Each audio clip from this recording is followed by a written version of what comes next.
Dans l'imaginaire collectif, il existe deux types de tueurs en série. Il y a celui qui est calme, subtil et sadique. Et il y a celui qui est colérique, impulsif et violent.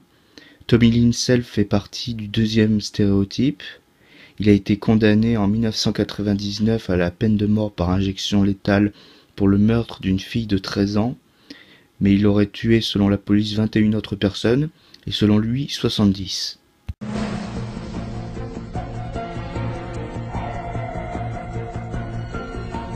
Salut à tous, et c'est De Gaulle. Et aujourd'hui, on va parler de Tommy Linsel, dit le routard du crime, à pas confondre avec le tueur en série français Francis Holm, qu'on appelait également le routard du crime. Alors, il est né le 28 juin 1964 à Oakland, en Californie. C'est marrant, Oakland, ça veut dire le pays du chêne. Il sera mort le 3 avril 2014 à 49 ans par injection létale. Il aurait fait selon lui plus de 70 victimes entre 1985 et 1999. À 18 mois, lui et sa sœur jumelle furent atteintes de la méningite. Elle mourut suite à la fièvre, mais il survécut. Sa mère commença à le haïr et marqua même Tommy sur la tombe de sa sœur. Il fut confié à sa tante. À 8 ans, il passait du temps avec un homme suspecté d'être un prédateur sexuel d'enfants. C'est peut-être la raison s'il a été violé de sa colère. Quand il devint plus âgé, il était sans abri, il faisait beaucoup d'autostop et il volait des véhicules pour avoir quelques emplois, dont beaucoup de travaux manuels. Alors quant à ses meurtres, il commença son premier meurtre à 15 ans. Il aurait même tué un pédophile à 12 ans. Bon bref, à 15 ans, il travaillait chez un forain. Il aurait rencontré Ena Cord qui a 28 ans, il coucha avec elle, et le lendemain on trouva le corps de Ena et de son fils de 4 ans morts.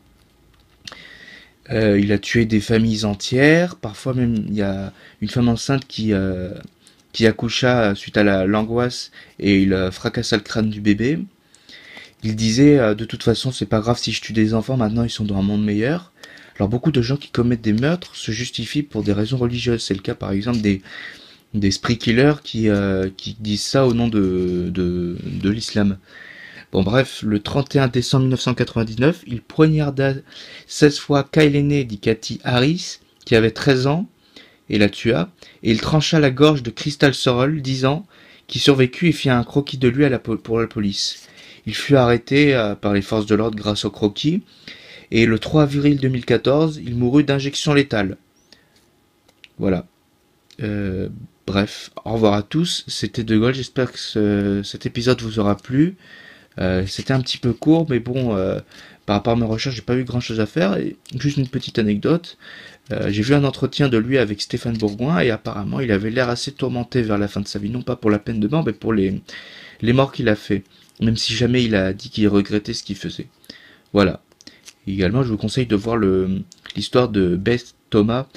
C'était une petite fille qui avait subi des abus quand elle avait 1 an, et elle faisait partie de ces enfants qu'on appelle, le documentaire s'appelle Les Enfants de la Rage, ou Children of Rage, et il y a beaucoup d'enfants qui deviennent enragés en fait après des abus qu'ils subissent, et on pense que Tommy Linsel il en avait subi, ce qui expliquerait sa colère. Au revoir à tous, c'était De Gaulle.